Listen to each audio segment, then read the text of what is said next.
আপনার মা বাবা, আপনি প্রবাসে থাকেন বা পৃথিবীর কোথাও থাকেন, আপনার মা বাবা আপনার কাছে কোনো জিনিস চেয়েছে, আপনি তাকে দিতে পারলেন না। মা বাবা বলবে সন্তানটা বিদেশে গিয়া আমাদের কথা ভুলে গেছে, এখন দেয় না কোনো জিনিস চাইলেও। হয়তো আপনি রাত দিন গাদার মতো কাজ করেন, হতে পারে ঈদের দিনও সকলে ঈদ করে, আপনার পয়সায় আপনার ভাই দামি পোশাক পরে মোটর সাইকেল নিয়ে ঘুরে, আর আপনি ঈদের দিন কাজ করেন, তাও বলবে আমাদের কথা রাখলো না। ভাই বোন বলবে ভাই তো লন্ডন আমেরিকা থাকে, কানাডা থাকে, তার কাছে চাইছিলাম, এখন আর আমাদের কথা শুনবে না, অত চলে গেছে, আমাদেরকে আর দিবে নাকি? এই যে পৃথিবীর কাউকে আপনি 100% খুশি করতে পারলেন না, আপনি পুরো জিন্দেগি দিলেন। এই জন্য সব ব্যর্থ ভালোবাসা আর খুশি করবার চেষ্টা বাদ দিয়ে আমরা একজনকে খুশি করতে পারবো, তিনি কে? রব বলেছেন, গোলাম তুমি সিজদায় পড়ে একটা বার আমাকে আল্লাহ বলে ডাক দেও, 1000 বছর হায়াত পাওয়ার পরেও যদি তুমি আমাকে ভুলে থাকো, ইন্তেকালের আগে সিজদায় পড়ে আমাকে ডাক দেও। কেউ তোমার উপরে সন্তুষ্ট না হলেও আমি রব তোমার উপরে খুশি হয়ে তোমার সকল অপরাধকে ক্ষমা করে জান্নাতি বলে ফয়সালা করে দেব। আমি বহুত খারাপ মানুষ, জীবনে বহুত খারাপই করছি, আমি ভালো হইতে পারলাম না, কিন্তু আমার ছেলেটারে আমার মেয়েটারে ভালো মানুষ বানাইতে চাই, হাফেজ বানাইতে চাই, আলিম বানাইতে চাই। আছে না? কথা বলেন, আছে না? এটা কে শিখাইছে? এই কথাটা শিখাইছে কে? মিথ্যা কথা কইবেন না, বলা লাগবে কিন্তু আল্লাহ কোন জায়গায় কইছে। মিথ্যা কথা বলা যাবে না, কিছু কইয়ে আল্লাহর নামে ছেড়ে দিল একটু। এই কথাটা কে শিখাইলে যে আমি খারাপ, আমার ছেলে ভালো হোক? এটা ভয়ঙ্কর নোংরামি কথা, এটা ভয়ঙ্কর নোংরামি কথা, রবের ডিরেক্ট বিরুদ্ধে কথা। রব বলেছেন কে ভালো হইল আর ভালো হইল না আমি জানতে চাই না, তোমার বউ ভালো হইল কিনা তাও জানতে চাই না, তুমি ভালো হইছো কিনা এটা কও। কথা বলেন না কেন? নিজেকে বাঁচাও, কু আনফুসাকুম, নিজেকে বাঁচানো ফরজ, ওয়া আহলিকুম, পরিবার পরিজনকে বাঁচাবার চেষ্টা করা ফরজ, বাঁচানো নয়। কয় আমি খারাপ হই, আমার ছেলেটা ভালো, অথচ আল্লাহ কই তুই ভালো, ছেলে ভালো হইব কিনা আমি বুঝবো, হে উল্টা কয়। মানে রাখবেন আপনার সন্তান ভালো হইলেই যে আপনার কল্যাণে আসবে, কখনো আসতে না পারে। যদি নিজের সন্তানকে ভালো বানানো ফরজ হয়, হযরত নূহ আলাইহিস সালাম জান্নাতে যেতে পারবেন না, কারণ নিজের ছেলেকে পারেন নাই, কেনানকে পারেন। নিজের স্ত্রীকে যদি ভালো বানানো ফরজ হয়, হযরত লূত আলাইহিস সালাম যেতে পারবেন না, নিজের স্ত্রীকে পারেননি। যদি নিজের বাপকে ভালো বানানো ফরজ হয়, ইব্রাহিম আলাইহিস সালাতু ওয়াস সালাম জান্নাতে যেতে পারবেন না, নিজের বাপকে পারেননি। কথা বুঝতে পারলেন? এই জন্য বাপকে নয়, স্ত্রীকে নয়, সন্তানকে নয়, নিজেকে, নিজে ভালো মানুষ হয়ে যায়, পরিবার ভালো মানুষ হয়ে যাবে। কথা কি বুঝতে পারলেন? এজন্য সন্তান না নিজে। কথা বলেন, আবার বলেন। কি কয় আমার ছেলেটা ভালো, ছেলে ভালো হইলে তোমার কি লাভ? হিসাব তো তোমাকে দিতে হবে, ছেলে তো তোমার নামই নিবে না। বিশ্বাস হয় না? কিয়ামতের দিন এই ছেলে তোমার কোনো উপকারে আসবে না, পরিচয় দিতে চাইবে না। নিজেকে বাঁচাও। এজন্য সমস্ত নবীরা যেখানে বলবেন আল্লাহ আমারে বাঁচাও, আমারে বাঁচাও, আমি কিচ্ছু জানি না, রব্বি নফসি, আমারে বাঁচাও, আর আপনি বলতেছেন আমার ছেলেরে বাঁচাও। কথাগুলো শুনবেন কি বলতে চাই। বিশ্বাস যদি না হয় সূরা আল মাআরিজ খুলেন, 8 নম্বর আয়াত থেকে দেখেন। আল্লাহ বলছেন ইয়াউমা তাকুনুস সামাউ কাল মুহল, যেই দিন আসমান যে চমৎকার দেখা যায় বিগলিত তামার মতো ফুটা ফুটা হয়ে পড়বে এই আসমান। ওয়া তাকুনুল জিবালু কাল আইন, যেদিন পাহাড়গুলো রঙিন সুতার মতো উড়ে যাবে, কিচ্ছু থাকবে না। আল্লাহ বলছেন ওয়ালা ইয়াসআলু হামিমুন হামিমা, কলিজার টুকরা বন্ধু পর্যন্ত বন্ধুর পরিচয় দিবে না, খবর নিবে না। কলিজার টুকরা বন্ধু, হামিমুন সব থেকে কাছের মানুষ, সব থেকে নরম আর প্রিয় মানুষ। রব বলেছেন ওয়ালা ইয়াসআলু হামিমুন হামিমা, কলিজার টুকরা বন্ধু পর্যন্ত বন্ধুর খবর নিবে না। আপনি ধরা খাইছেন, আপনার আমল নামায় লিখা আপনি ঠিক মতো সালাত পড়েননি। ইউবাসসিরুনহুম ইয়াওয়াদ্দুল মুজরিমু লাউ ইফতাদি মিন আযাবি ইয়াউমিদিন বিবানিহি। আমল নামায় লেখা সালাত পড়েননি। আল্লাহ জিজ্ঞাসা করেছে পড়লে না কেন? আল্লাহ, আমার না ছেলে মেয়েগুলো ছোট ছিল, ওদের জন্য একটা বাড়ি বানাইতে গিয়া, ওদেরকে ভালো স্কুলে পড়াইতে গিয়া, ওদেরকে দুনিয়ায় সুখে শান্তিতে রাখতে গিয়া আল্লাহ নামাজের টাইমটা পাই নাই। নামাজের টাইমেও কাজ করছি, বাচ্চারা যেন ভালো থাকে। আল্লাহ বলবেন আজকে যে তুই বিপদে, তোর বাচ্চারা চিনবে আল্লাহ কোন কি, যাদের জন্য 70টা 50টা বছর কাটাইলাম, মাথার গাম পায়ে ফেললাম, রক্তরে পানি করলাম, নিজের পকেটে টাকা থাইকা আমি না খাইয়া সন্তানকে দিছি, আজকে সন্তান আমার চিনবে না। কি বলেন? আল্লাহ বলেন দেখ সন্তান চিনেনি। সন্তানকে দাঁড় করানো হবে, সন্তান বলবে রব তোমার জাতে পাকের কসম, এই চেহারার কোনো মানুষ আমার বাপ ছিল না।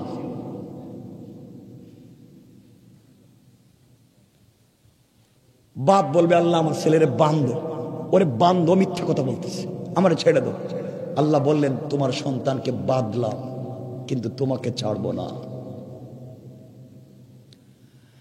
আমল নামায় লেখা থাকবে তুমি সুদে টাকা আনছই না কি করছো? বলবে আল্লাহ আমার স্ত্রী কইছে পাশের বাড়ির দুলাভাই তার বউরে কি জুয়েলারি দেয়, আমি দিতে পারি নাই, আমি সুদের টাকাই না আমার স্ত্রীরে দিছিলাম। আল্লাহ বলবেন ওয়াসাইবাতিহি, আজকে বউরে ডাক দাও, ডাক দাও তোমার স্ত্রীকে, দেখো তোমাকে চিনেনি। স্ত্রী বলবে আল্লাহ ও বেচারা বলতেছে আমার স্বামী, আমি কিন্তু দুনিয়া থাকতে বিয়েও করি নাই। নাউজুবিল্লাহ, এখন কোনার বউরে গিয়া খুঁয়েন, এখন তো বউরে কি করবো? এখন তো শুনছি বাংলাদেশে বউ স্বামীর ফিডে, ঠিক নি? এটা ঠিক কইতেছে কি? তারে কেউ মায়ের খাইছে নি? এটা ঠিক কইতেছে দেখি, বউ ফিডে নি? ইয়া আল্লাহ, এটা তো উল্টা কোন দেখি। ওই দিন একজন আমার কইতেছে হুজুর, একজনে তার স্ত্রীরে মারতে মারতে বউরে কইতেছে তুই আমারে আব্বা কর। চিন্তা করছে, বউ মায়ের খাইতে খাইতে পায়ে ধরে বলতেছে বাপ তুই আমার বাপ, আমার ছেড়ে দে। হে বন্ধু বান্ধবের কাছে কে বলতেছে তোমরা আমারে চিনোনি, আমি কেটা? আমি বউরে বাপ ডাকাইয়া ছেড়ে দিছি। শয়তান আল্লাহর ইমার্জেন্সি কথা আছে, আল্লাহ আমার শয়তান বানাইছিল কে রে? আমি তো বউরে বাপ ডাকাইনি, এই তো হেই কাম করছে, আমার চাইতে আরো বড় শয়তান, কিন্তু মসজিদের সভাপতি বসে রয়েছে। কথা বলেন না কেন? বউরে বাপ ডাকায় মসজিদের মুতাওয়াল্লি। কত খারাপ হয়েছে আমরা। আল্লাহ বলবেন তোর আমল নামায় লিখা দেখি, মানুষের ঋণ আইনা ঋণ দেশ নাই, এত পেরেশানি কি ছিল? বলছে ও আখি, আল্লাহ আমি ছিলাম বড় ভাই, আমার না ছোট ছোট ভাই বোন ছিল, ভাইদেরকে বিদেশে স্টাবলিশ করার জন্য, ওদেরকে ঢাকা দক্ষিণ বাজারে একটা ব্যবসা দেওয়ার জন্য আমি কত না কষ্ট করে টাকা জমাইছি, বোনদেরকে ভালো জায়গায় বিয়ে দেওয়ার জন্য রাত দিন কষ্ট করছি। আল্লাহ বলবেন ডাক দে ও আখি, তোর ভাই বোনদের ডাক, দেখ তোরে চিনেন। কোরআনের অন্য জায়গায় আল্লাহ বলছেন ডাকার পরে ইয়াউমা ইয়াফিরুল মারউ মিন আখি, ফেরার বলা হয় আসামিরে, ওই আসামি দেখলেই দৌড়ায়। আল্লাহ যখন বলবেন এ তোর ভাই নি, হেরা কইব আমরা চিনি না। ভাই কি কয়? আপনাদের বিশ্বাস হয়নি? কিছু কয় না, হেরা মনে করতে আমি মিথ্যা কথা কইতেছি। বিশ্বাস হয়নি? বিশ্বাস হয়? আল্লাহ বলবেন কি করতাম? আল্লাহ আমার বউরে আর আমার ভাই বোনের বান্ধব রশি দিয়া আমার ছেড়ে দাও। আল্লাহ বলেন স্ত্রীরও বাঁধলাম, তোর ভাই বোনকে বাঁধলাম, কিন্তু রব তোকে ছাড়বো না, কারণ আমি না তোকে বুঝাবার জন্য লক্ষাধিক আম্বিয়া কেরাম দিলাম, নবীদেরকে পাঠাইয়া বুঝছি তাদেরকে দিলেই হবে না, আমি আমার কালাম দিলাম। কালাম দিয়াও বুঝছি না, নবীরাও থাকবেন না, কিন্তু কালাম থাকবে, বুঝাইব কে? সাহাবায়ে কেরাম দিলাম, তাবেঈন, তবে তাবেঈন, আইমে মুজতাহিদিন, সালফে সালেহিন, আকাবির দ্বীন, উলামায়ে মুতাকাদ্দিমিন, মুতাআখিরিন, আসফিয়ায়ে কেরাম, যুগের পর যুগ, কালের পর কাল তোর বাড়িতে বাড়িতে গিয়া আমি এত দূর থেকে ঢাকা দক্ষিণ এখানে আইসা পায়ে হাত রেখে বলতেছি কথা সত্য। আল্লাহ বলবেন এত কথা বলার পর বিশ্বাস করস নাই, আজকে ছাড়তাম না। বুঝছেন নি আমার কথা? আল্লাহ বলবেন কি রে, তোর আমল নামায় লেখা দেখি ঢাকা দক্ষিণ আর এক বেটার দোকানে গিয়ে সান্দা চাইছস, ঘটনা কি? তুই আরেকজনের জায়গা দখল করছস? আল্লাহ আমি না তো। কে? আল্লাহ আমার দলের লিডার কইছে রফিক, এর নামে বুয়া মামলা দে, আমি আছি। কথা বলেন না কেন? বুয়া মামলার অভাব আছে নি এখন? তো দে আমি আছি, করে মার আমি আছি। আল্লাহ গোষ্ঠীর মুরব্বী কইছে এর দর আমি আছি। আল্লাহ পঞ্চায়েতের মুরব্বী কইছে এর মার আমরা আছি। আল্লাহ ফাসিলাতিহিল্লাতি তুই, আমার তো সব মুরব্বীরা কইছে আমি কিছু জানি না, ওদেরকে বান্ধো। আল্লাহ বলেন সবগুলোরে বানলাম। লিডার রেজিকা কিরে ওরে কইছিস নি ঢাকা দক্ষিণ সান্দাবাজি করতো। লিডার কে আল্লাহ আমি তো জিন্দগিতে কোনদিন লিডার আসলাম না, আমিও তো কর্মী। কি বুঝলেন? এখন কার নেতৃত্বে গেছিলেন দেখেন না? কর্মীরা এখন মায়ের খাইতে খাইতে খাইতে খাইতে বন জঙ্গলেও থাকা হয় না, আর লিডারেরা এখন নাই। কথা বলেন না কেন? কি বুঝলেন? এখন আল্লাহর গোলাম বলতেছে আল্লাহ বউরে দিলাম, ভাই বোন দিলাম, সন্তান দিলাম, লিডাররে দিলাম, আমারে ছাড়বা না? না। আল্লাহ আরেকটা জিনিস আমার কাছে আছে। কি? ওয়ামান ফিল আরদি জামিআন সুম্মা ইউনজি, আসমান জমিনে যা আছে সব তুমি নাও, আমারে ছেড়ে দাও। আল্লাহ কিছু বলবেন না? আল্লাহ বলতেছেন গোলাম তোর ভাই বোনকে বাঁচছি, তোর সন্তানরে বাঁচছি, তোর লিডাররে বাঁচছি, কিন্তু কাল্লা কখনো তোকে আজকে ছাড়বো না। ইন্নাহা লাযা, তোকে লেলিহান আগুন দিয়ে জ্বালাবো। নাযাআতাল লিশাওয়া, যে আগুন চামড়া জ্বালায়, হাড্ডি জ্বালায়, গোশত জ্বালায়, কিন্তু রূহ জ্বালায় না। তাদউ মান আদবারা ওয়া তাওয়াল্লা, যাদের কথায় এতগুলো আকাম করছস ওদেরকে ডাক দে, কেউ আসবে না।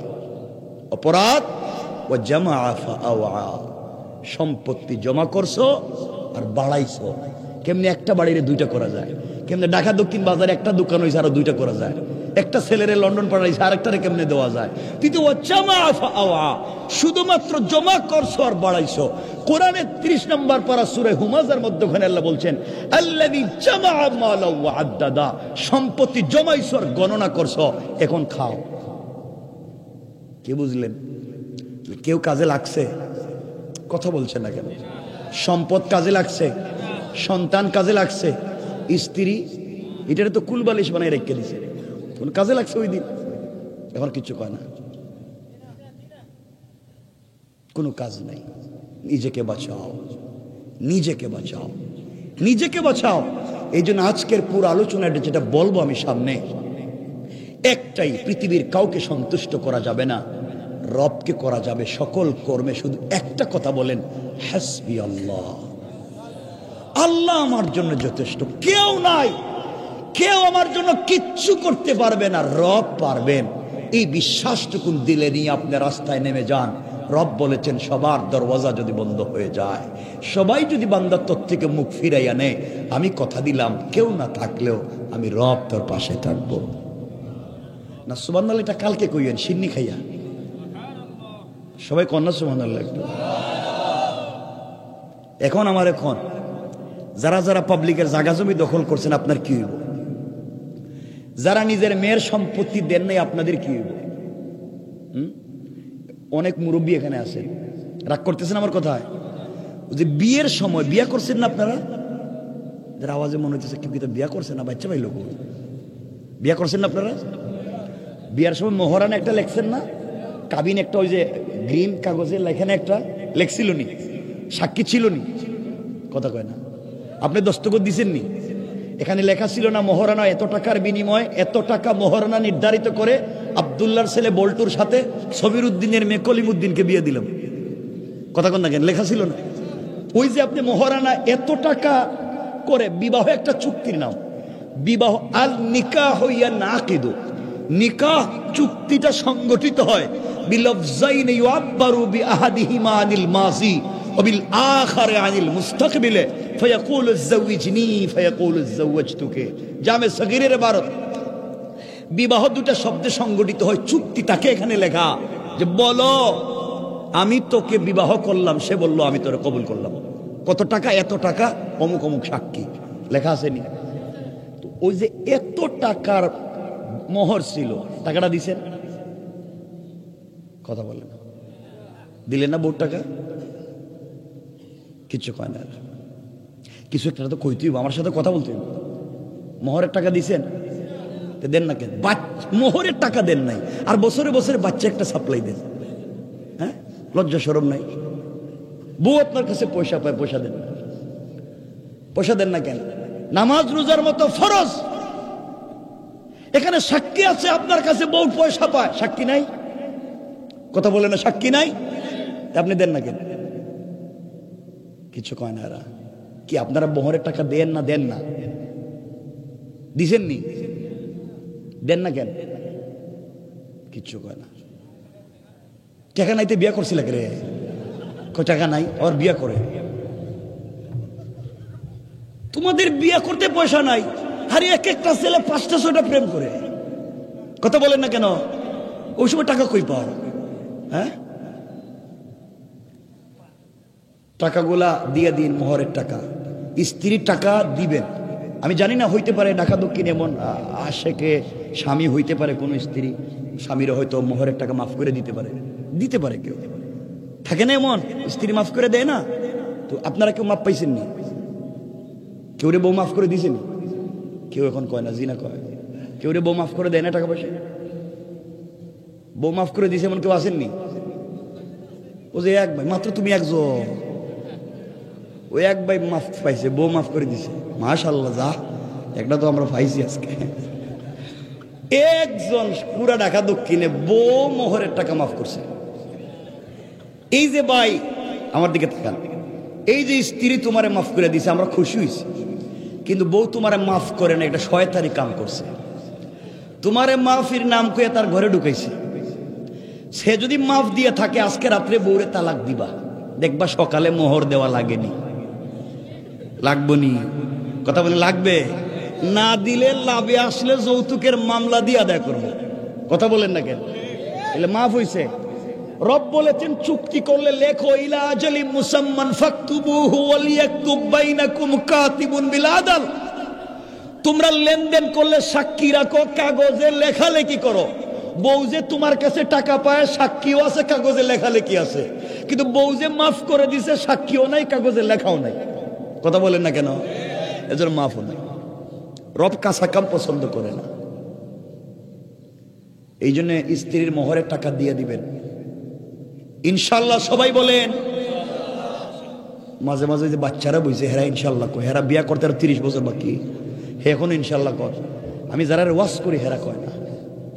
দিবেন তো মোহরের টাকা? আজকে থেকেই অল্প অল্প করে দিবেন, 100 করে দিবেন, 500 করে দিবেন, যতদিনে পারেন দিয়ে শেষ করবেন ইনশাল্লাহ। যদি মোহরের টাকা না দেন, আমার কাছে কিন্তু সময় আছে, ওয়াজরে পাল্টাইয়া দিন। হেই ওয়াজ কইরা দিন, ওই যে গড়ে দিয়ে মহিলারা দিয়ে রান্নাবাড়ি করান, কাজকাম করান, বাথরুম পরিষ্কার করান, ওয়াশরুম পরিষ্কার করান, গরু ছাগল থাকলে তাও দেখে, হাঁস মুরগ থাকলে তাও দেখে, কেউ অসুস্থ হইলে তারে দেখে, রান্নাবাড়ি করে খাওয়ায়। সব আপনাকে কাজ করতে হবে। কথা কি বুঝছেন? সব আপনাকে কাজ করতে হবে। এখন আপনারা কি কাজ করবেন না স্ত্রীর মোহরের পয়সা দিবেন? কথা বলেন। পয়সা দিবেন? বলেন দিব ইনশাআল্লাহ। যদি যতটুকুন পারেন তাকে দিয়া, বাকিটুকুন তার কাছ থেকে ক্ষমা নিবেন। আর ওই ক্ষমাটা লিখিত রাখবেন। রব দুনিয়ায়ও আপনি তাকে ক্ষমা পেয়েছেন, তার সাক্ষী। রব আখেরাতেও ক্ষমা পেয়েছেন, সাক্ষী। কারণ রব সাক্ষী চায়, ইসলাম তার বিধানে সাক্ষী চায়। ইসলাম জানে যে ওই লোকটা ওরে পিটছে, কাজী জানে, তারপরও সাক্ষী চায়। কারণ ইসলাম সাক্ষী লাগবে। আপনাকে সে পায়, এটা সাক্ষী আছে, কিন্তু মাফ করে দিছে, সাক্ষী নাই, ওটা আপনি নিবেন। আশা করি স্ত্রীরা অনেকাংশে আমাদেরকে ক্ষমা করে দেয়, কিন্তু এটা মৌখিক। ইসলাম মৌখিক এটাকে সাপোর্ট করে না। যা মৃত্যুবরণ করার আগে আমরা চেষ্টা করব স্ত্রীর পক্ষ থেকে মোহরানার টাকাটা যেভাবেই হোক দিয়া পারি, না দিয়া পারি, তার কাছ থেকে এই দায়িত্ববোধ থেকে, দায়ভার থেকে নিজেকে হেফাজত করা। কথা কি বুঝতে পারলেন বাবা? আমার এতটুকুন কথা কি বুঝতে পারছেন? সহজ করে দিলাম, বুঝাইয়া হোক, দিয়া হোক, না দিয়া হোক, তার কাছ থেকে বিষয়টা শেষ করে নেবেন। সে আপনার কাছে পায়, এই মর্মে যদি থেকে যায়, সে পায়, কিয়ামতের দিন আপনাকে জবাব দিতে হবে। কথা বুঝতে পারলেন? সে আপনার কাছে পায়, এটা প্রমাণিত যদি থাকে, আপনাকে কিয়ামতের দিন জবাব দিতে হবে। কারণ এটা বান্দার হক, রব ক্ষমা করবেন না। স্ত্রী এটা এক বান্দা, এক বান্দি, রব ক্ষমা করবেন না যদি সে ক্ষমা করে না দেয়। এই জন্য আমরা পারবো তো ইনশাআল্লাহ? সবাই বলেন ইনশাআল্লাহ। মনে রাখবেন, পৃথিবীতে চলার পথে কোনোদিন বান্দার হক রাখবেন না। রবের হক রব চাইলে ক্ষমা করে দিতে পারে, রবের হক রব চাইলে ক্ষমা করে দিতে পারে, বান্দার হক দিবে না। বান্দার এক সরিষার দানা পরিমাণ ক্ষমা করে দিবে না বান্দা ক্ষমা না দিলে। এই জন্য আমরা ক্ষমা নিতে পারবো তো ইনশাআল্লাহ? শুধু স্ত্রীর বেলায় নয়, মা বাপের বেলায়, ভাই বোনের বেলায়, আত্মীয় স্বজনের বেলায়, সমাজের বেলায় বান্দার কোনো হক নিয়ে আমরা কবরে যাব? বলেন যাব? বান্দার হক বলতে শুধু গ্রামের পাবলিকের না, স্বামী স্ত্রীর একে অপরের হক, মা বাবার হক, সন্তানদের হক, ভাই বোনের হক। এক কথায় হক বলতে যা বুঝায়, কোনোভাবে কারো হক নিয়ে মরব না। বলেন ইনশাআল্লাহ। কোন তাহাজ্জুদে কাজ হইতো না, কাবাগরের ইমামের কথা কইলো কাজ হইতো না। হক দিতে হবে। আপনি বান্দার হক দেন না, আস্তাগফিরুল্লাহ, আল্লাহ তওবা করতেছি, ক্ষমা করে দাও। আল্লাহকে ঘটনা কি তা? আমার কাছে তওবা করে তো লাভ নাই, যার হক তারে দাও। তুমি একজনে জুলুম করছো, তারে কান্দাইছো, তার প্রতি জুলুম করছো, মিথ্যা কথা বা একটা কথা বলে তারে কষ্ট দিছো, যতক্ষণ না সে মাফ করছে ততক্ষণ রব মাফ করবে না। কথা বুঝলেন? এই জন্য জবান দিয়েও কারো হক নষ্ট। হক নষ্ট বলতে টাকা পয়সা নেওয়া নয়। আমি হাঁটিয়ে কাউকে কষ্ট দিছি, আমার ব্যবহার দিয়ে কাউকে কষ্ট দিছি, আমার জবান দিয়ে কথা বলে কাউকে কষ্ট দিছি, আমার আচার আচরণ দিয়ে কাউকে কষ্ট দিছি, এটাও বান্দার হক, সে ক্ষমা করে দিতে হবে। এই জন্যে আমরা মাফ নিব কার কাছ থেকে? এই জন্য শুধু ভাব ভঙ্গি না, আমি দাড়ি টুপি জুব্বা পাঞ্জাবি পাগড়ি থাকলেই জান্নাতে যেতে পারবো না যদি আদর্শিক দিক থেকে আমার চরিত্র ঠিক না থাকে। কারণ একজন বান্দার পৃথিবীতে সব থেকে দামি হচ্ছে তার চরিত্র। কি? সবাই বলেন কি? এজন্য রাসূল পাককে আল্লাহ বলছেন, আপনাকে পৃথিবীর শ্রেষ্ঠ সৎ চরিত্রবান মহামানুষ বানিয়ে পৃথিবীতে পাঠিয়েছি আমার পরে। সুবহানাল্লাহ বলেন। আমার কথা কি বুঝতে পেরেছেন? মনে থাকবে। এতটুকুন যদি বুঝে থাকেন তাহলে বলেন তো, আমরা কি বান্দার হক নিয়ে যাব? ভাই আপনি চা খাইছেন এক দোকানে, চা খাইয়া বিল দেন না, আছেন এগুলা? আছেন এগুলা? কার দোকানে? আপনি স্টুডেন্ট, আপনি মেসে পড়তেন, কোন জায়গায় মেসে একসাথে খাবার খাইছিলেন, একদিনের পয়সা দেন নাই, আছে না এগুলা? আপনি কি জবাব দিবেন কিয়ামতের দিন? কি জবাব দিবেন? আপনি বোর্ডিং এ থাকেন, একদিন আরেকজন জুতা পরে আপনি চলে গেছেন, তারে বলেন নাই আইসা যে তোমার জুতা আমি ওই দিন পরছিলাম, ওটা তার হক ছিল। তার সামনে অথবা তার অবর্তমানে তুমি তার হক নষ্ট করেছ, তার কাছ থেকে তোমাকে অবশ্যই অবশ্যই তার কাছ থেকে মাফি নিতে হবে। এটাই হচ্ছে হক। আমরা এগুলা পারবো তো ইনশাআল্লাহ?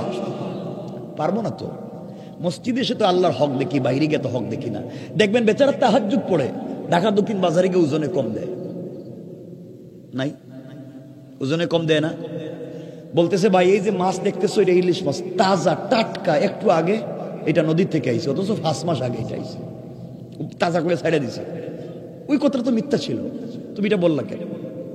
সবজি যারা বিক্রি করে দেখবেন উপরে ভালো ভালো সবজি রেখে দিছে, ভিতরে পচাটা রেখে দিছে, আপনাকে দিতে গিয়ে ওই যে ভিতর থেকে দিতেছে। কথা বলেন না কেন? এগুলো আছে না নাই? এগুলো হারাম। শুধু হারাম না, একবার অরিজিনাল হারাম। আপনাকে এগুলোই জাহান্নামে নিয়ে যাবে। এই জন্য আল্লাহ তাআলা আমাদের সবাইকে হেফাজত করে বলেন আমিন। কোরআনে কারীমের 13 নম্বর পারা 14 নম্বর সূরা ইব্রাহিমের প্রথম আয়াতে আল্লাহ বলছেন, আলিফ লাম রা, কিতাবুন আনজালনাহু ইলাইকা লিতুখরিজান নাস মিনাজ যুলুমাতি ইলান নূর। রব বলছেন কোরআন একটা ম্যাগনেটিক লাইট, কোরআন একটা বাস্তবিক চুম্বক। সমাজে যেখানে অন্ধকার থাকবে, যেখানে সমস্যা থাকবে, সকল সমস্যার সমাধান আল্লাহ পাক কোরআনে দিয়ে বলছেন তিবিয়ানান লিকুল্লি শাই। সবকিছুই এখানে রূপরেখা আছে।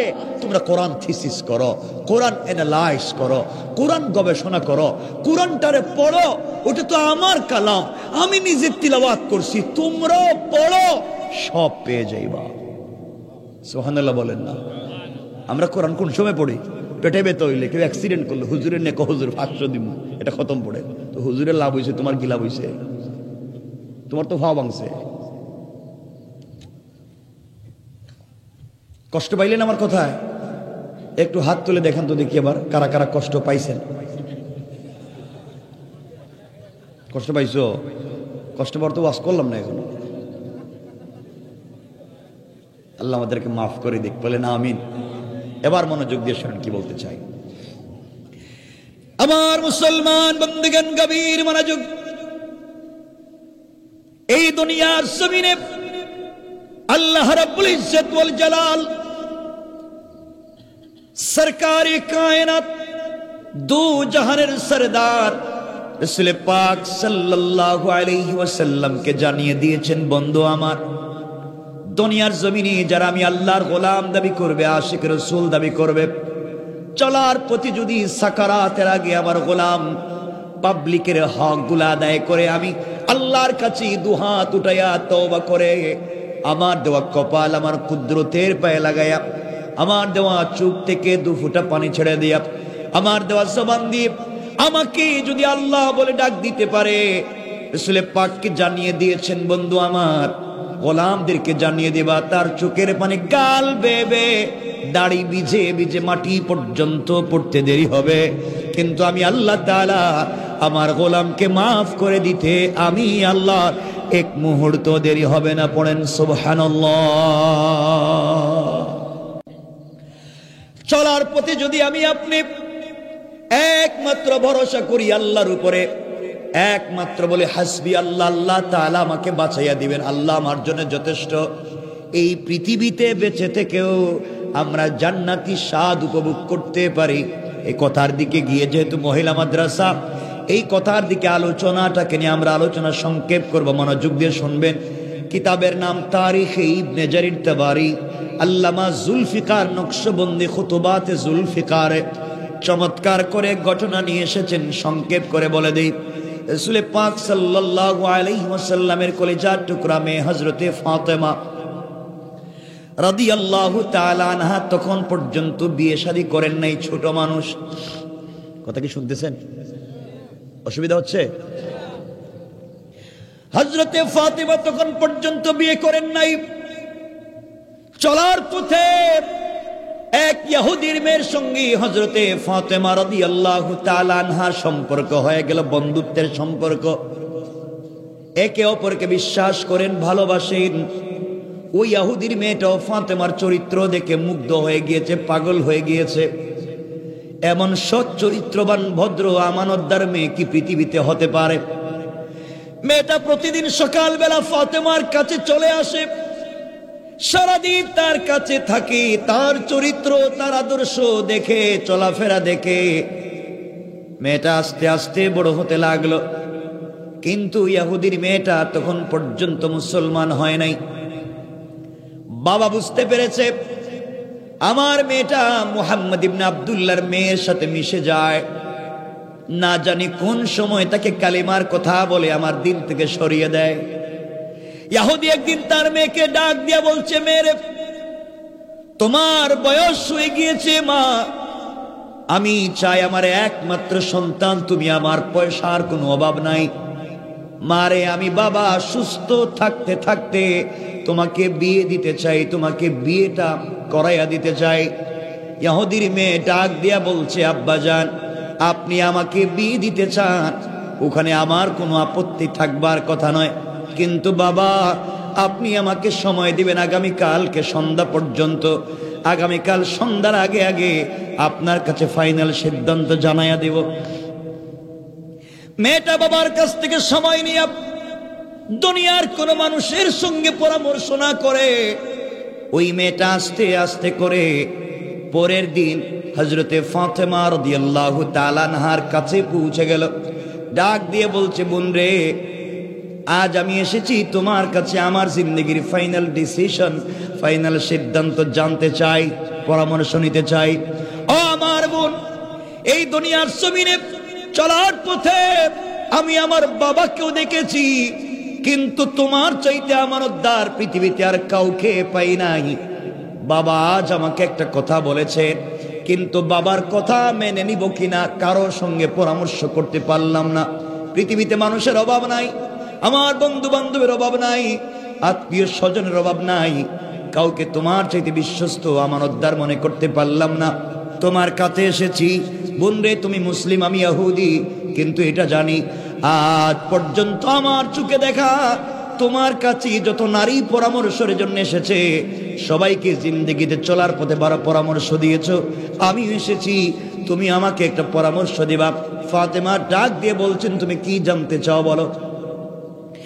ইহুদির মেয়ে ডাক দিয়ে বলছে, ফাতেমা, দীর্ঘদিন থেকে তোমাকে চিনি, আজ আমি এসেছি তোমার কাছ থেকে জানতে চাই, আমার বাবা আমাকে বিয়ে দিতে চায়, আমার জন্য এই দেশের এক পয়সাওয়ালা ইহুদির ছেলেকে পাত্র হিসাবে নির্বাচন করেছে, ওই ছেলেকে আমি বিয়ে করব কিনা তোমার সঙ্গে পরামর্শ চাই। ফাতেমা ডাক দিয়ে বলছেন, বোন রে, আমি একজন মুসলিম, তুমি ইহুদি, তোমার পার্সোনাল লাইফে আমি কোনো কথা বলতে পারবো না।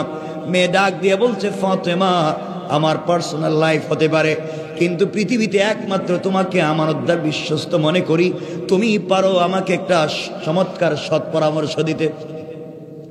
ফাতেমা ডাক দিয়ে বলছেন, বোন রে, আমার মন বলছে এই পৃথিবীতে কোনো বাবা চায় না তার মেয়েটা স্বামীর বাড়িতে কষ্টে থাকুক, পৃথিবীর কোনো বাবাই চায় না, পৃথিবীর সকল বাবারাই চায় তার মেয়েটা স্বামীর বাড়িতে গেলে একটু ভালো থাকুক।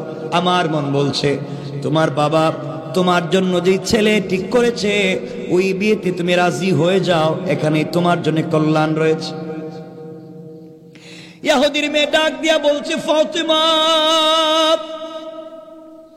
তুমি আমাকে বলেছো ছেলেটাকে বিয়ে করবার জন্য এতটুকু নিয়ে না ফার্মার আর দরকার নাই, তুমি বলেছো আমি বিয়েতে রাজি। ওই ছেলে দেখতে কেমন সুন্দর নাকি কালো আমি জানতে চাই না, ছেলেটার পয়সা আছে কিনা জানতে চাই না, সে কে তাও জানতে চাই না, তুমি বলেছো তোমার কথার উপরে ভিত্তি করে আমি বিয়েতে রাজি হয়ে যেতে পারি, বিয়েতে রাজি হয়ে গেলাম। কিন্তু ফাতেমা, আমার একটা শর্ত আছে। হযরতে ফাতেমা রাদিয়াল্লাহু তাআলা আনহা বললেন, দেখো বোন, তোমার যদি কোনো শর্ত থাকে বাবার কাছে বলবা, আমার কাছে কেন? মেয়ে ডাক দিয়ে বলছে, ফাতেমা, আমার শর্ত হলো এই পৃথিবীতে তোমার চাইতে আমানতদার কোনো মানুষ, কোনো মেয়ে আমার চোখে পড়ে নাই। আমার শর্ত হলো একটাই, তুমি যদি আমার বিয়েতে যাও, আমার পাশে বসে আমার জন্য সৃষ্টিকর্তার কাছে কল্যাণ কামনা করো। পৃথিবীর সব থেকে দামি, সব থেকে শ্রেষ্ঠ একটা মেয়ে আমার চোখে দেখো, ওই মেয়েটা যদি আমার পাশে বসে সৃষ্টিকর্তার কাছে আমার জন্য কল্যাণ কামনা করে, তার চাইতে বড় পাওয়া পৃথিবীতে আর হতে পারে না। ও ফাতেমা, আমি মুসলমান হতে পারিনি, কিন্তু তোমার আদর্শ দেখে আমিও অভিভূত, তুমি কি আমার বিয়েতে যাবে কি না আমি জানতে চাই। ফাতেমা রাদিয়াল্লাহু তাআলা আনহা ডাক দিয়ে বলছেন, বোন রে, আমি মুসলিম, তুমি ইহুদি, আমি যদি তোমার বিয়েতে যাই, ইহুদিরা আমার বাবাকে নিয়ে টিটকারি করবে, গালি দিবে, মস্করা করবে, তোমার সোসাইটির সঙ্গে আমাকে যাবে না, এই জন্য তোমাকেও মানুষ কটু কথা বলবে। এর চাইতে উত্তম হলো আমি যেন তোমার বিয়েতে না যাই। মেয়েটা আবেগী হয়ে গেল, চোখের পানি ছেড়ে ডাক দিয়ে বলছে, ফাতেমা, তুমি যদি আমার বিয়েতে না যাও, আমার পাশে বসে আমার জন্য যদি কল্যাণ কামনা না করো, এই পৃথিবীটা ভেঙ্গে যেতে পারে, আসমান জমিন ধ্বংস হয়ে যেতে পারে। তোমার মতো ভদ্র, আমানতদার, সৎ চরিত্রবান একটা বান্ধবীকে পাশে না বসায়া এই পৃথিবীর কোন ছেলেকে আমি বিয়ে করতে চাই না।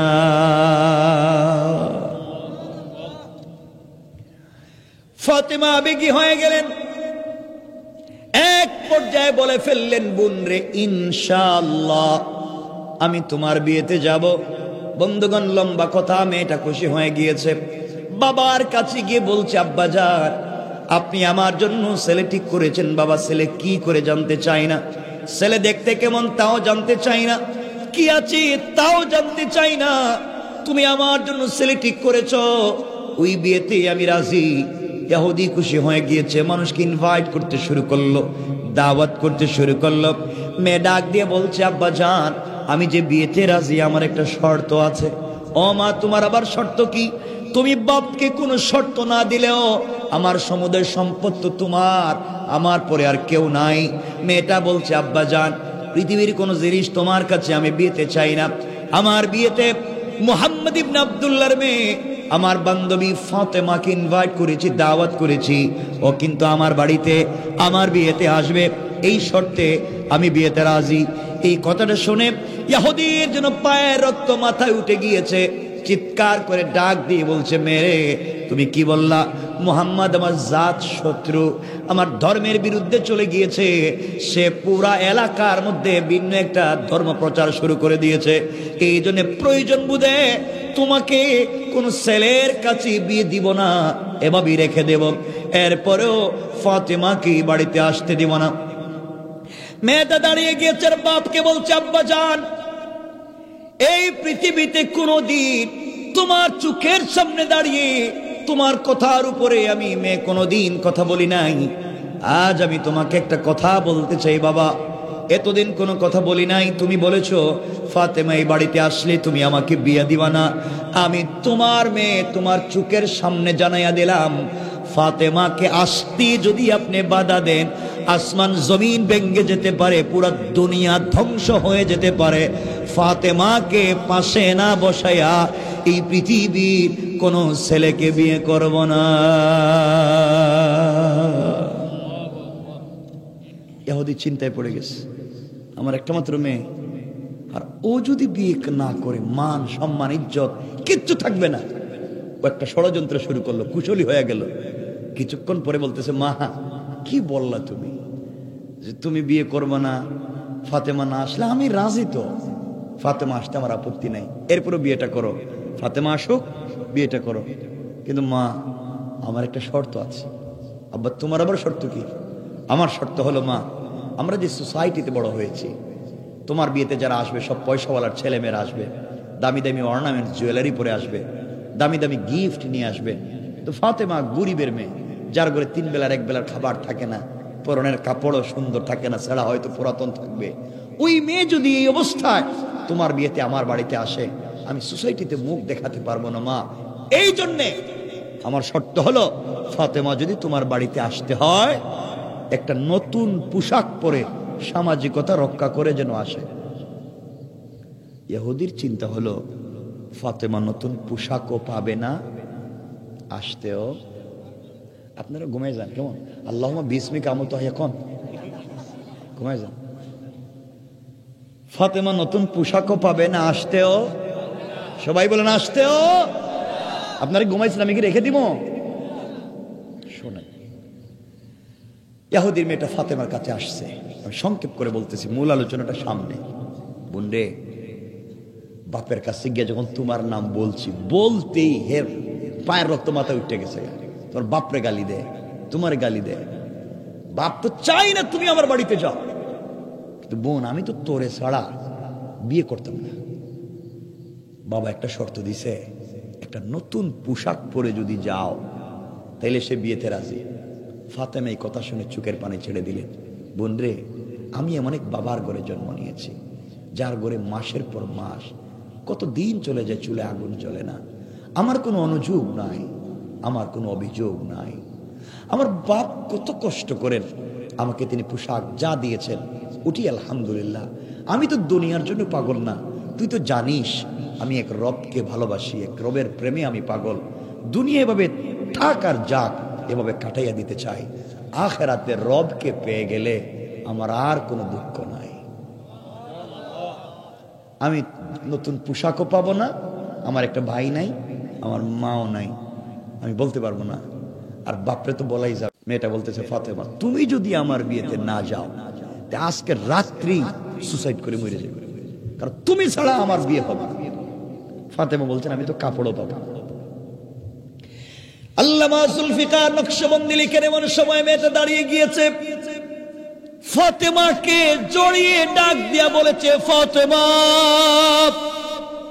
তুমি আমাকে কতদিন বলেছো এই পৃথিবীতে তোমার একজনের সঙ্গে বড় প্রেম, একজনকে মন প্রাণ উজাড় করে ভালোবাসো। ফাতেমা তুমি আমাকে বলেছো সৃষ্টিকর্তা আল্লাহকে তুমি বড় ভালোবাসো। সারাদিন কাটাইয়া দাও রোজা রেখে, সন্ধ্যার পরে সিজদায় যখন পড়ে যাও তার সঙ্গে গুনগুন করে কথা বলো। তুমি বলেছো সে তোমার কথাগুলা শোনে। সালাতে দাঁড়িয়ে সূরা ফাতিহা তেলাওয়াত করো, সে তোমার সবগুলা কথার জবাব দেয়।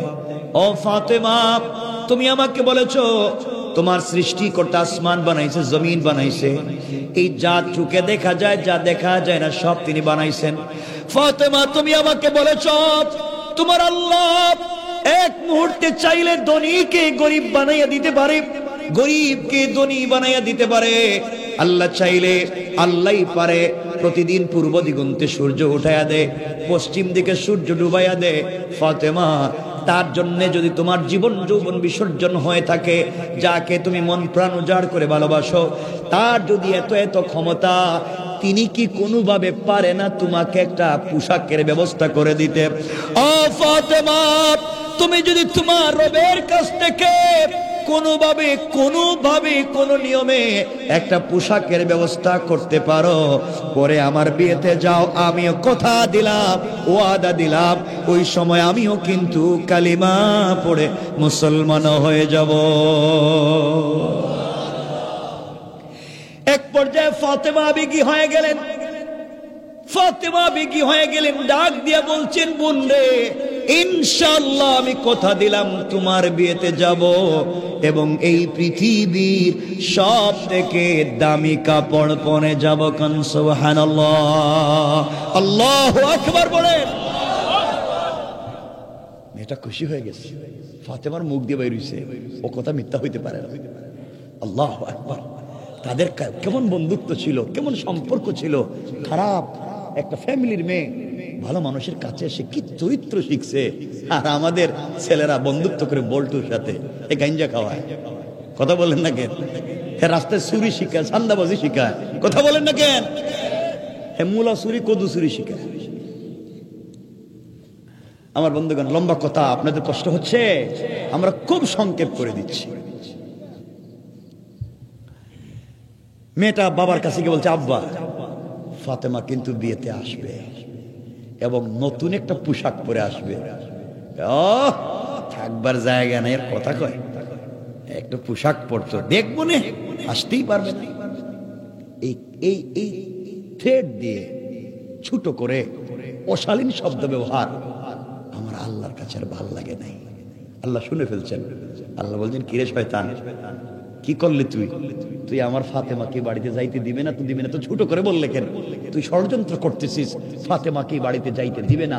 আর আমি আল্লাহ কৌশল নিলাম, কৌশল করলাম, এই বাড়িতে ফাতেমাকে পাঠাবো না। সুবহানাল্লাহ, এটা আরো আসতে তবরুক তো নাই তো তেহরা আসতে বাড়ি থেকে খাইতো না নাকি? তা আসতে কইতেছেন যে একটু জোরে কন্ত দিকে সুবহানাল্লাহ।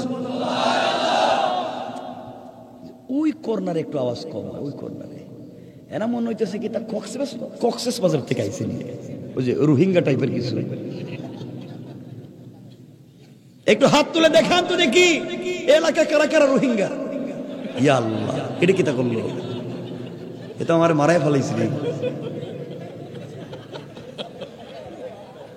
থামেন, এটা কোনো কাজ করলেন আপনারা? আমি একটু মাঝে মাঝে দেখতেছি আপনাদের সচেতনতাটাই আমার দরকার। কারণ আমি কথা বলতেছি, আমার যারা শুনতেছে শ্রোতা, হ্যাঁ দেখলাম নাই, এরা গুরুস্থানে পৌঁছে গেছে, তাহলে আমি কারে নিয়ে বসতাম? যেন প্রত্যেকটা আমার শ্রোতা সচেতন কিনা এটা আমাকে জানতে হবে। যখন দেখবো এরা অসচেতন, তখনই রেখে দিব, কথা আর বাড়াবো। ঠিক আছেন তো আপনারা? আলহামদুলিল্লাহ বলেন না?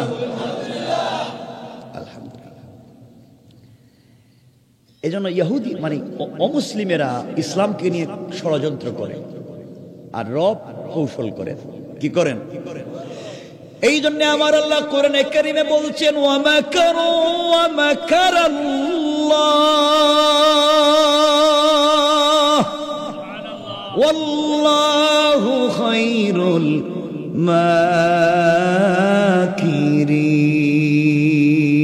মাকিরিন। তোমরা কিসের কৌশল করো, কিসের ষড়যন্ত্র করো? আমার রব হচ্ছেন মহাকুশলী, সকল কৌশল তার কাছে ব্যর্থ। আমার বন্ধুগণ, যেদিনই কথা হইতেছে মা আর বাবার, মেয়ে আর বাবার, ওই দিন থেকে 1 মাস পরে ছিল বিয়ে। কয় মাস? এই 1 মাসে 3টা ঘটনা ঘটছে। 3বার মেয়েটা ফাতেমার কাছে গেছে, অনেক ঝামেলা হয়েছে। এই সব ওয়াজ করলে লম্বা হয়ে যাব, এই জন্য 1 মাসের ওয়াজ পাতি, ডাইরেক্ট বিয়ে। বুঝলেননি? লম্বা করতে চাইতেছি না, ডাইরেক্ট বিয়া। আগামীকাল কি বিয়া? আর 1 মাস ওয়াজ বাতিল।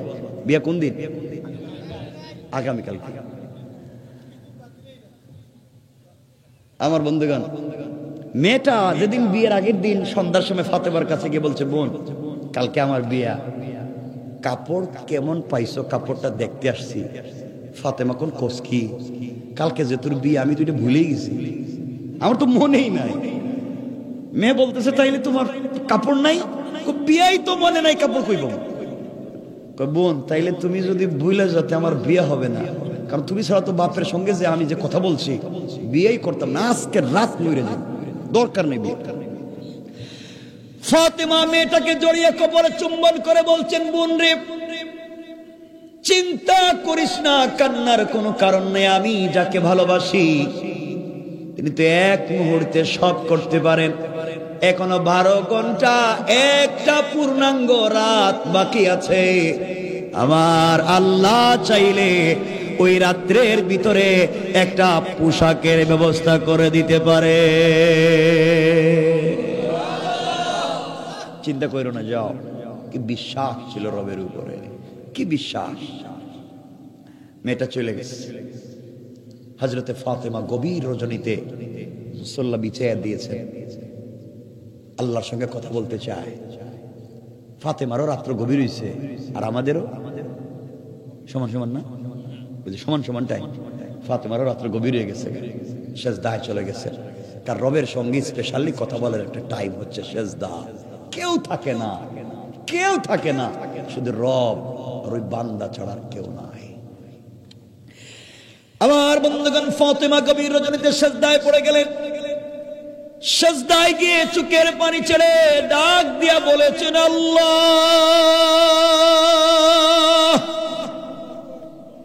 এই পৃথিবীতে তুমি বলো না কে আছে? আয় আল্লাহ তাআলা, দুনিয়ার জমিনে আমি জানি আমার চাইতে তোমার অনেক মায়ার বান্দা বান্দি আছে, কিন্তু আল্লাহ তুমি জানো তুমি ছাড়া যে আমার আর কোনো আল্লাহ নাই। আয় আল্লাহ তুমি জানো তুমি ছাড়া আমার আর বলবার কোনো জায়গা নাই। সেজদায় পড়ে গিয়েছি, সারাদিন কষ্ট করি, খেয়ে না খেয়ে পড়ে থাকি, অপেক্ষা করি রাত কখন গভীর হবে, তোমার সঙ্গে মন খুলে দুটা কথা বলবো।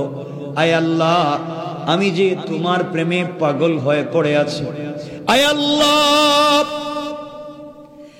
মাসের পর মাস চলে যায়, আমাদের ঘরে খাবার থাকে না, তোমার কাছে কোনোদিন কোনো অভিযোগ করি নাই, তোমার কাছে কোনোদিন কোনো অনুযোগ করি নাই। আল্লাহ আজ আমি তোমার কাছে একটা জিনিসের আবদার করতে চাই। ওটা আমার চাহিদা পূরণের জন্য না, ওটা আমার সৌন্দর্য বাড়াবার জন্য না।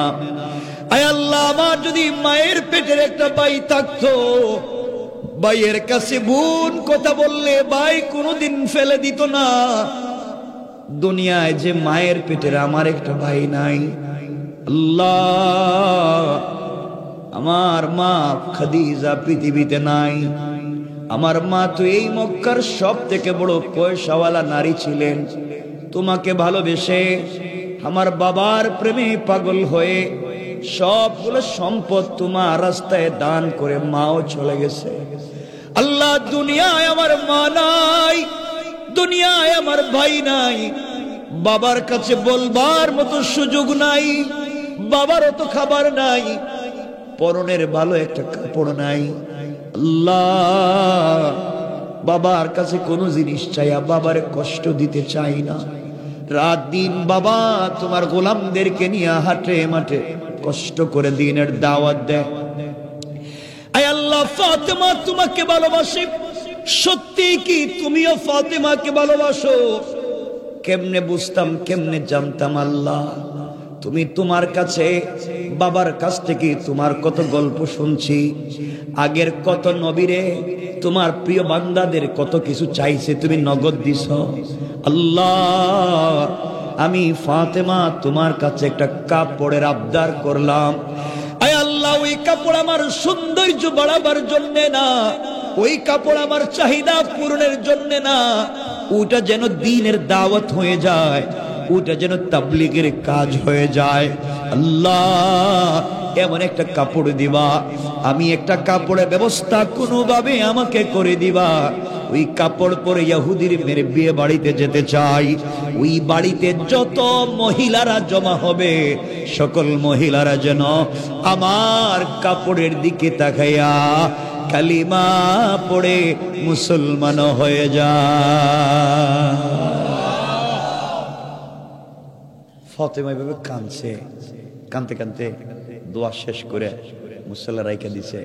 আল্লামা জুলফিকার লিখেন, ফাতেমা তাকায়া দেখেন গভীর রাত্রে দরজা জানালা বন্ধ, ঘরের পশ্চিম ডান কর্নারে তাকায়া দেখেন 2টা কাপড়ের প্যাকেট। এত আসতে কইলেন। ফাতেমা প্যাকেটগুলো হাতে নিয়ে চিন্তা করলেন কে দিয়ে গেল, দরজা জানালা বন্ধ, এখনো তো আকায় নামদার কলিজার টুকরা বাপ বেঁচে আছেন। ফাতিমা কাপড়গুলো নিয়ে আব্বার কাছে গিয়ে বলছেন, রাসূলের পাকের কাছে গিয়ে বলছেন, বাবা আমি আল্লাহর কাছে কান্নাকাটি করছি ঠিক, কিন্তু দরজা জানালা বন্ধ, আব্বা কি দিয়ে গেল কাপড়, আপনি দেখেন না। রাসূল প্যাকেটটা নিলেন, একটা প্যাকেট খুলে দেখেন একটা প্যাকেট একটা শেলওয়ার একটা কামিজ, আরেকটা প্যাকেট খুলে দেখেন একটা ওড়না। জান্নাতি মহিলাদের পোশাক হবে 3টা, শেলওয়ার কামিজ আর ওড়না। রাসূল দেখেন শেলওয়ার এবং কামিজ স্টোন দিয়া পাথরের টুকরা দিয়ে ডিজাইন করা, ওড়নার মধ্যে গ্লাসের টুকরা দিয়ে ডিজাইন করা। পৃথিবীর কোনো ফ্যাশন ডিজাইনের সঙ্গে যায় না, পৃথিবীর কোনো ফ্যাক্টরি ইন্ডাস্ট্রির সঙ্গে যায় না। এত চমৎকার ডিজাইনের কাপড় কে দিয়ে গেল? রাসূল যখন প্যাকেট খুলছে সাথে সাথে প্যাকেটের ভিতর থেকে জান্নাতুল ফিরদাউসের মিশকে আম্বরের ঘ্রাণ বের হয়ে গেল। নবীজি চিন্তা করলেন কে দিয়ে গেল। হঠাৎ করে শুনেন দরজায় কে এসে ডাকতেছে, সালাম দিতেছে। নবীজি বলছেন কে? ইয়া রাসূলুল্লাহ, নানা জিবরাইল। তো এত রাত্রে কেন? রাসূলুল্লাহ একটা কথা, আল্লাহ আপনাদের সালাম দিয়েছেন আর একটা কথা বলতে বলছেন। ফাতেমাকে বলছেন একটু ভিতরে যাও, দেখি না জিবরাইল কি কয়। জিবরিল আমিন আসছেন। ইয়া রাসূলুল্লাহ কাঁদতেছেন কেন? কি হয়েছে? জিবরাইল, আমার মেয়ে ফাতেমা কাপড়টা আমার হাতে দিল, কে দিয়ে গেল খুঁজে পাইতেছে না, এই ডিজাইন তো আমি জীবনে দেখলাম না। জিবরিল আমিন বলছেন, ইয়া রাসূলুল্লাহ, ফাতেমার রবের সঙ্গে যে কি সম্পর্ক করছে, কান্নাকাটি করে আল্লাহর কাছে বলছে। আল্লাহ আমাকে বলছেন, জিবরাইল, ফাতেমা আমার জন্য সব করতে পারছে, কিচ্ছু চাইলো না, একটা কাপড় চাইছে, তাও তাবলীগ আর দ্বীনের দাওয়াতের কাজে লাগবে। যাও সাথে সাথে পুরো একটা ড্রেস নিয়ে হাজির হয়ে যাও। ইয়া রাসূলুল্লাহ, এটা তো আমি দিয়ে গেছি। আর কতক্ষণ রাসূল কাঁদলেন, ওই কান্নাটা ভালোবাসার, আনন্দের, সুখের। ফাতেমাকে জড়িয়ে ধরলেন, বলছেন, মা, আমার মা মরা মেয়ে আল্লাহকে চিনতে পারছে। মা এই কাপড় নিয়ে যাও, আগামীকালকে ইহুদির মেয়ের বিয়ে বাড়িতে যাইবা, একটু পর্দার সাথে যাইবা। কিসের সাথে? তো ফাতেমা মনে হয় পর্দা করতো না। কি মনে করেন আপনারা?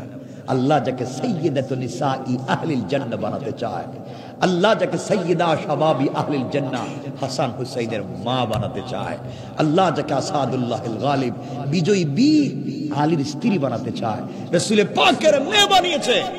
কি কপাল তার! আল্লাহু আকবার। রাসূল এই কথা বলছেন উম্মতকে শিক্ষা দেওয়ার জন্য। কি কি শিক্ষা? ওটা অনেক লম্বা। কারণ মেয়েরা যেদিন নতুন পোশাক পরে ওদিন কিন্তু পর্দা করে না।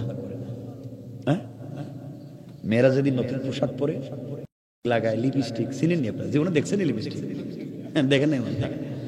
লিপস্টিক, এরপরে আইলানা, জাইলানা, ওই যে আশকারা, আলকাতরা, হিল, জুতা, ওগুলা যেদিন পরে খুব এক্সট্রা অর্ডিনারি করে, বিউটিফাই করে চেহারাকে, ওই দিন কিন্তু আর পর্দা করে না। কারণ ওই দিন পর্দা করলে এগুলো দেখবে কে? কথা বলেন না কেন? আর স্বামীরাও তো অনেক খারাপ হয়ে গেছে, ওরা বিদেশে থাকে, বউর অ্যাকাউন্টে পয়সা পাঠায়, আর বউ এইটা কানে গুন্ডার মতো দেখা দিন বাজারে গিয়ে বাজার করে। ঠিক না? গুন্ডার মতো বাজারে দেয়, ভয় হয় দেখতে, মনে হচ্ছে মাস্তান। তো আমি তো ডাকাত কিনে আসিনি, বললাম আর কি হয়, এটা হয় না। এই হওয়ার কারণ হয়েছে অনেক স্বামীরা স্ত্রীদেরকে নিয়ে মার্কেটে আছে, দেখবেন বউ সাজগুজ করে ব্যাগ কান্দে নিয়ে মার্কেটে যাইতেছে, স্বামীও সাথে আছে, এ পিছনে পিছনে বাচ্চা একটা কুলে নিয়ে করতেছে, এটা হে করতেছে, আর বউ সামনে যায়, তার পকেটে একটা পয়সা নাই, সব বউর কাছে। কথা বলেন না কেন? এগুলো নাই সমাজে, নাই। সমাজ তো আমরাই খায় ফেলাই, সব আমরাই শেষ করে দিই। রাত্রে 12টা হয়ে গেছে, আমি বুঝতেছি না, কথা বলতে পারতাম না। আপনাদের কষ্ট হইতেছে? আস্তে আস্তে অন্ধকার হয়ে যেতে দিতে, অন্ধকার অন্ধকার লাগতেছে। হ্যাঁ, না না না, চিনলেন, কাজ হইতো না। কিন্তু এই ওইব কইলে কি তো হয়নি? কইব আমার বন্ধুগণ। যাই হোক, ওদিকে আমরা যাইতে চাই না, সংক্ষেপ করে দিই। হযরতে ফাতেমা রাদিয়াল্লাহু তাআলা আনহা, লম্বা আসলে ইতিহাস। আসলে হচ্ছে দুটা বিষয়। হযরতে ফাতেমার বিশ্বাস ছিল কার উপরে? হাসবি আল্লাহ, আল্লাহ আমার জন্য যথেষ্ট। যেটা শুরুতে বলেছিলাম, আমার জন্য রব যথেষ্ট। রবের কাছে চাইছেন, রব ব্যবস্থা করে দিয়েছেন।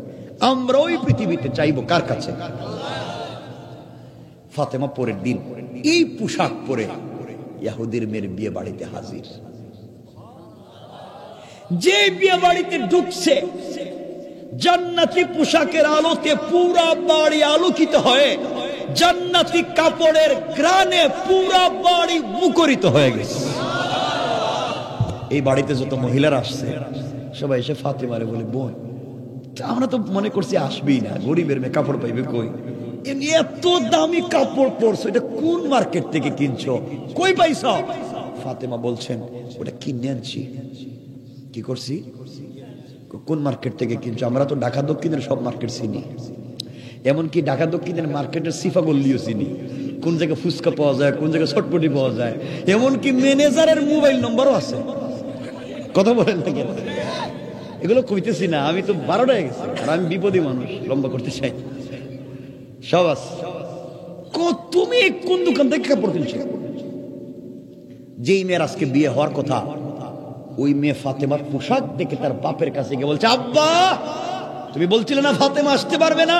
এমন পোশাক পরছে, তার পোশাক পরা দেখে মনে হইতেছে আমারে যেটা তুমি কিনে দিছো, এটা দিতে ফাতেমার জুতাও মুছা যাবে না। আল্লাহু আকবার বলেন। আমি আপনারে পরিষ্কার জানাইয়া দিলাম, তুমি কইছো গরিবের মেয়ে কাপড় পাইবে না, ওই গরিবের মেয়ে যে কাপড় পরছে, এই কাপড় যতক্ষণ তুমি না দিছো, আমি বিয়ে করতাম না। আল্লাহু আকবার বলেন না। পেস লাগছে নি? লাগছে। এই বাড়িতে যত মহিলারা জমা হয়েছে, এরা তাদের অভিভাবকের কাছে গিয়ে বলছে, ঘটনা কি, তোমরা খাইতে পারবে না, যা খাইছো হাত বন্ধ, তোমরা ফাতেমার মতো পোশাক দিবা, এরপরে খাইবা। এরা আস্তে আস্তে খাবার, তুই এখন কান্দে, কাপড় পাইতো কই? এটা কি আর মার্কেটে পাওয়া যায়? সকল মহিলারা এসে বলে, ফাতেমা বলো না কোন মার্কেট থেকে কিনছো, কত টাকা দিয়ে কিনছো? ফাতেমা বলছেন, কত টাকা দিয়ে কিনছি তা তোমাদের জানার দরকার নাই। তোমরা জিন্দেগিতে বাপ দাদা 14 গোষ্ঠীর সম্পত্তি বিক্রি করলেও কাপড় কিনা দূরের কথা, একটা হাত ধরে কিনতে পারবে না।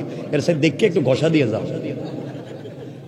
বলেন, মহিলাদের জিদ এটা কম না বেশি? দেখেন না মাঝে মাঝে বউ স্বামীরে ফিডায়, ঠিক নেই? কি ঠিক কইছে গাড়ার এখানে?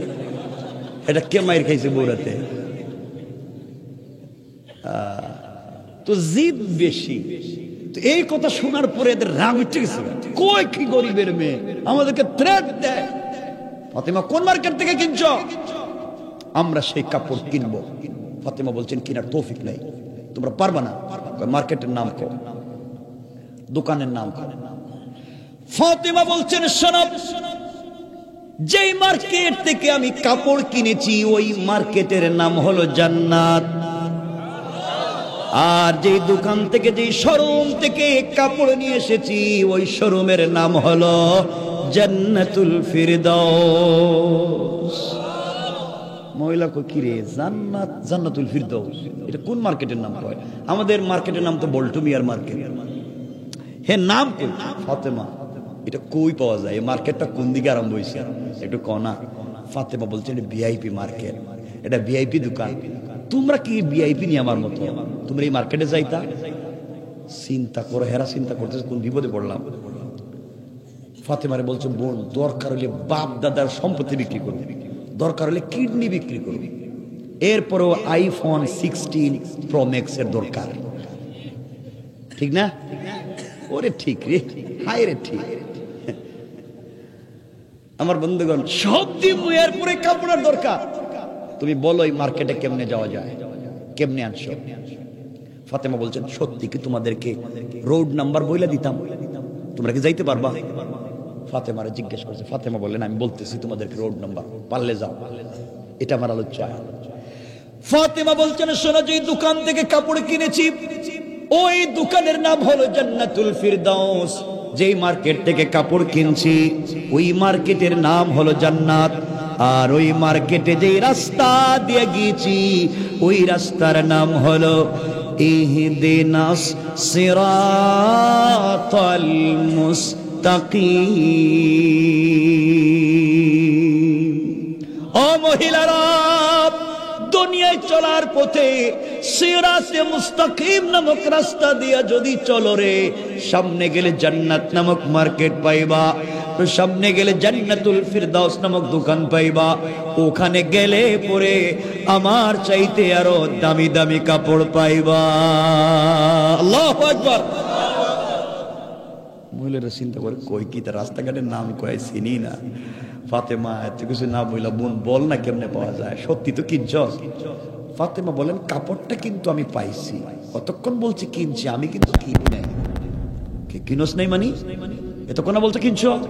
দূর, আমার সাথে একজনের প্রেম, আমি একজনের ভালোবাসি, দিল মন উজাড় করে আমি তারে ভালোবাসি, এও আমারে ভালোবাসে।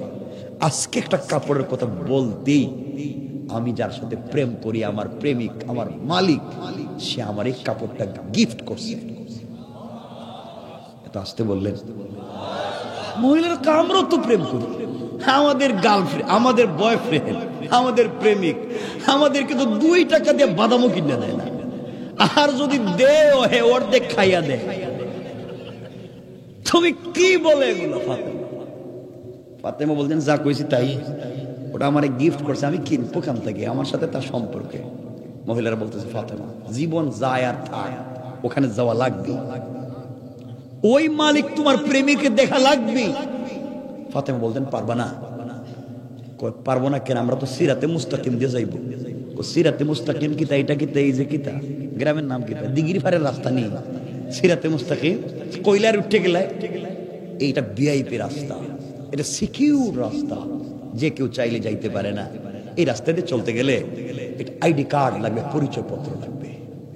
আইডি কার্ড আর পরিচয় পত্র থাকলেই হবে না, একটা পিন নাম্বার আছে, ওই পিন নাম্বারটা মনে রাখতে হইব। আপনার কাছে এটিএম কার্ড আছে, পিন নাম্বার মনে নাই, বুথ থেকে পয়সা পাবেন, উল্টা পাল্টা 2-4 বার মারলে কার্ড হয়ে যাইবে।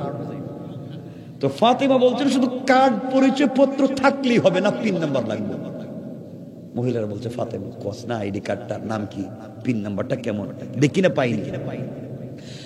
ফাতেমা বললেন, শোনা, সিরাতে মুস্তাকিম নামক রাস্তা দিয়ে যদি চলতে হয়, যে আইডি কার্ড লাগবে, আইডি কার্ডের নাম হলো ইসলাম। ইসলাম নামক পরিচয় ধারণ করতে হবে, ইসলাম নামক আইডি কার্ড ধারণ করতে হবে। আর পিন নাম্বার হলো লা ইলাহা ইল্লাল্লাহু মুহাম্মাদুর রাসূলুল্লাহ। ও মহিলারা, লা ইলাহা ইল্লাল্লাহ নামক পিন নাম্বার যদি মনে প্রাণে ধারণ করতে পারো, ইসলাম নামক আইডি কার্ড যদি সঙ্গে রাখতে পারো, সামনে গেলে চললে সিরাতে মুস্তাকিম পাইবা, আরো সামনে গেলে জান্নাত